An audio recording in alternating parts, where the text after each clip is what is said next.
بسم اللہ الرحمن الرحیم۔ السلام علیکم۔ روزی وائس چینل میں آپ سب کو خوش آمدید۔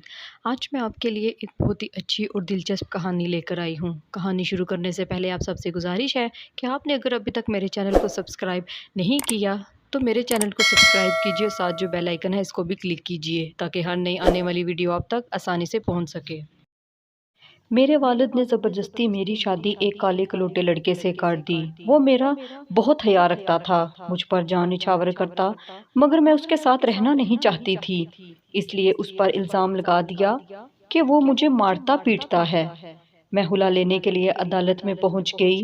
جیسے ہی طلاق کے کاغذات جاری ہوئے میرے شوہر کے چہرے پر مسکراہٹ پھیل گئی۔ وہ میرے پاس آ کر بولا، تم نے میری بہت بڑی مشکل حل کر دی، کیونکہ میں تو اپنی پھپھو کی بیٹی، میرے لیے اجمل کا رشتہ آیا تو میرے والدین خوشی سے پھولے نہیں سما رہے تھے۔ میں بھی خوش تھی کیونکہ میں نے سن رکھا تھا کہ اجمل بہت بڑے بزنس مین کا بیٹا ہے، مگر جب میں نے اجمل کی تصویر دیکھی تو دماغ ہی گھوم گیا تھا، کیونکہ وہ تو کالا سیاہ لڑکا تھا۔ میں نے اس کی تصویر پھینک کر شور مچا دی اور میں بولی کہ میں کسی بھی قیمت پر اجمل کے ساتھ شادی نہیں کروں گی۔ میرے ابو بولے، فاریہ، تمہیں ہر حال میں اجمل کے ساتھ ہی شادی کرنا ہوگی۔ میں رونے لگی اور بولی، ابو، آپ نے اجمل کو دیکھا بھی ہے کیا؟ ابو مسکرا کر بولے، ہاں بیٹی، میں نے اسے دیکھا ہے، اسی لیے تو کہہ رہا ہوں کہ تمہاری شادی اسی سے ہوگی۔ میں رونے لگی اور بولی، میں نے آپ کا کیا بگاڑا ہے جو آپ میری شادی اس کے ساتھ کرنا چاہتے ہیں؟ ابو کی آنکھوں میں آنسو آ گئے۔ وہ بولے، بیٹی، اجمل بہت امیر لڑکا ہے، وہ تمہیں ہمیشہ ہی خوش رکھے گا، تمہیں زندگی کی وہ ساری خوشیاں دے گا جو آج تک ہم تمہیں نہیں دے سکے تھے۔ میں بولی، ابو، مجھے کسی غریب لڑکے سے شادی کروا دیں، مگر میں اجمل کے ساتھ شادی نہیں کروں گی۔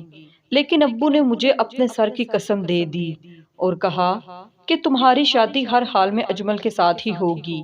ابو کی قسم کے بعد میرے پاس انکار کا کوئی جواز ہی نہیں بچا تھا۔ اگلے ہی ہفتے اجمل اور اس کے والدین مجھے رخصت کر کے لے گئے تھے۔ میں تو اس چھوٹی سی بارات پر حیران رہ چکی تھی، کیونکہ میں نے تو سنا تھا کہ اجمل بہت امیر باپ کا بیٹا ہے۔ میں نے اس بات پر اعتراض نہ کیا، کیونکہ میں تو اس شادی پر ویسے بھی خوش نہیں تھی۔ پھر بارات چھوٹی آتی یا بڑی آتی، اس سے مجھے کوئی فرق نہیں پڑنا تھا۔ شادی کی پہلی رات میرے شوہر نے مجھے ایک ہیرے کی انگوٹھی دی تھی۔ وہ بہت ہی زیادہ اچھا شوہر ثابت ہوا تھا۔ وہ میرا بہت حیا رکھتا، میری ہر ضرورت پوری کرتا تھا، لیکن مجھے اس کے کالے رنگ سے سخت نفرت تھی۔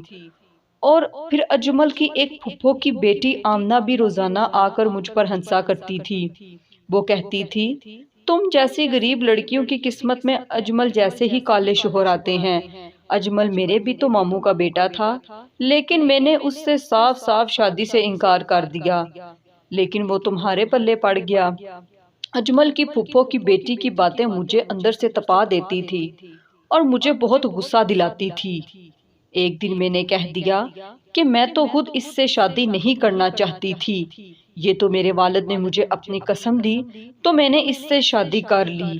آمینہ بولی، تو تم اس سے خلا کیوں نہیں لے لیتی؟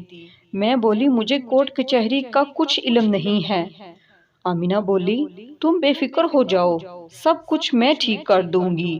میں نے آمینہ کے مشورے پر عمل کیا اور طلاق لینے کا منصوبہ بنا لیا۔ میں نے یہ مشہور کر دیا کہ اجمل مجھے مارتا پیٹتا ہے، رات کو نشہ کر کے آتا ہے، اور خلا لینے کے لیے عدالت میں پہنچ گئی۔ ابو کو علم ہوا تو وہ بھی میرے لیے بہت پریشان ہوئے تھے، کیونکہ وہ یہ سب برداشت نہیں کر سکتے تھے کہ ان کی بیٹی کو کوئی مارے اور اسے تنگ کرے، ان کی بیٹی پر اس کا شوہر ہاتھ اٹھائے۔ ابو وہ میرے ساتھ ہی تھے۔ یہ کیس بہت جلدی نمٹ گیا تھا۔ جیسے ہی طلاق کے کاغذات جاری ہوئے میرے شوہر کے چہرے پر مسکراہٹ پھیل گئی تھی۔ وہ بہت زیادہ خوش تھا اور پھولے نہیں سما رہا تھا۔ وہ میرے پاس آ کر بولا، تم نے میری بہت بڑی پریشانی حل کر دی ہے، میں تمہارا ساری زندگی شکر گزار رہوں گا، کیونکہ میں تو اپنی پھپھو کی بیٹی سے بہت محبت کرتا تھا۔ یہ سب تو میری اور آمنہ کی ملی بھگت تھی۔ آمنہ روز آ کر تمہیں اکساتی تھی۔